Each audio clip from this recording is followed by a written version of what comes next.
بسم اللہ الرحمن الرحیم۔ آج ہم تختی نمبر 10 اخفا پڑھیں گے۔ چونکہ یہ بہت اہم تختی ہے اس لیے آپ اس کو توجہ کے ساتھ سنیں گے۔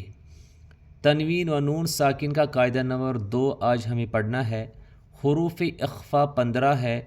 تا، ثا، جیم، دال، غال، زا، سین، شین، صاد، ضاد، طا، ظا، فا، قاف، کاف۔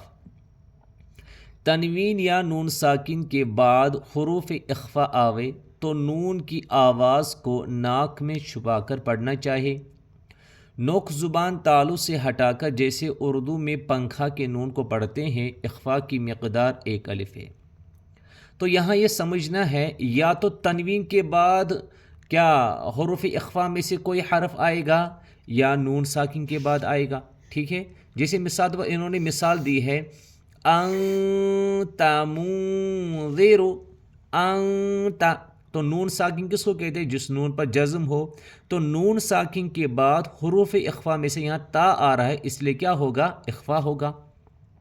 اور اخفا کس کو کہتے ہیں؟ ناک میں آواز کو چھپانا اس کو اخفا کہتے ہیں، اور ناک میں آواز کو ظاہر کرنا اس کو اظہار کہتے ہیں، ٹھیک ہے۔ تو منذر، تو یہاں نون ساکن کے بعد کیا آیا؟ حروف اخفا میں سے غال آیا، شاباش۔ اس کے بعد کراما کاتبین، تو یہاں 2 زبر تنوین کے بعد حروف اخفا میں سے کیا آیا؟ کاف آیا، چونکہ حروف اخفا میں سے حروف اخفا 15 ہے اور 15 حروف میں سے کاف بھی ہے، ٹھیک ہے۔ تو یہاں اخفا ہوگا من کراما کاتبین۔ تو اگر ہم یہاں وقف کریں گے تو اس طرح ہم پڑھیں گے کراما کاتبین، چونکہ جب وقف کی تختی آئے گی تو اس وقت انشاءاللہ آپ کو وقف کا پورا قاعدہ سمجھائیں گے۔ کنت ترابا، کنت، تو یہاں نون ساکن کے بعد حروف اخفا میں سے تا آ رہا ہے، ٹھیک ہے۔ ترابا، تو ترابا بھی پڑھ سکتے ہیں جب 2 زبر پر وقف کرنا ہو تو 1 زبر کے ساتھ الف پڑھا جاتا ہے، ٹھیک ہے۔ یتیما فآوا، یہاں 2 زبر تنوین کے بعد حروف اخفا میں سے فا آ رہا ہے، فآوا، یہ جو یا ہے یا کو یہاں نہیں پڑھنا ہے، ٹھیک ہے۔ یا یہاں یہ سائلنٹ رہے گا، ٹھیک۔ من دخلہ، من دخلہ، یہاں نون ساکن کے بعد حروف اخفا میں سے کیا آ رہا ہے؟ دال آ رہا ہے، تو اس لیے اخفا ہوگا۔ رسول کریم، رسول کریم، یہاں 2 زیر تنوین کے بعد حروف اخفا میں سے کیا آ رہا ہے؟ کاف آ رہا ہے، ٹھیک ہے، اس لیے اخفا ہوگا۔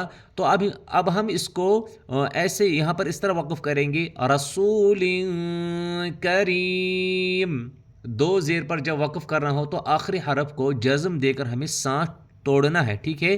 ہاں، نارا ذات، نارا ذات، یہاں 2 زبر تنوین کے بعد حروف اخفا میں سے کیا آ رہا ہے؟ شاباش، غال آ رہا ہے، اس لیے کیا ہوگا؟ اخفا ہوگا۔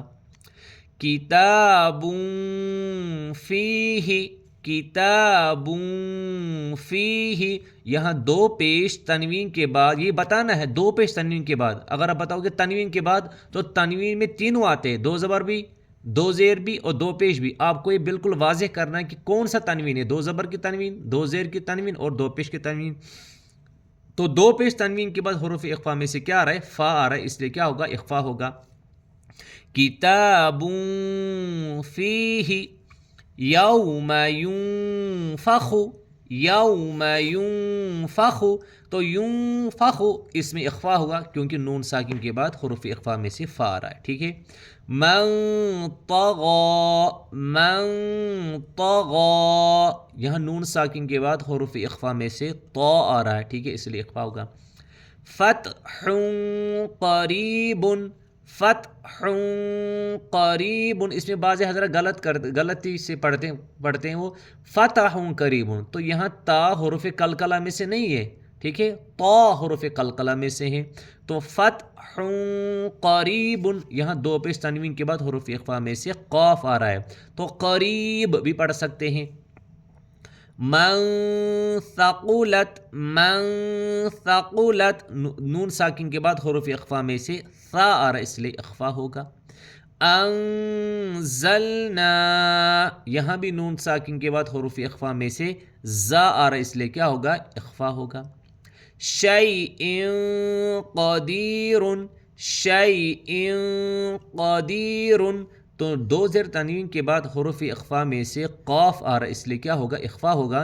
تو قدیر، قدیر بھی پڑھ سکتے ہیں. اگر دو پیش پہ وقف کرنا ہو تو آخری حرف کو جزم دے کر سانس توڑنا ہے. ٹھیک ہے، امید کرتا ہوں آپ کو یہ تختی نمبر 10 اخفا کی یہ سمجھ میں آیا ہوگا. تو اگر نہیں آیا ہوگا سمجھ تو آپ ہمیں کمنٹ میں بتا سکتے ہیں، تو انشاءاللہ آپ کا جو وہ اشکال ہوگا وہ دور کیا جائے گا. تو کوشش کریں گے آپ کو اچھی طرح سمجھانے کی، اور آپ اس ویڈیو کو شیئر بھی کریں گے اور لائک بھی کریں گے.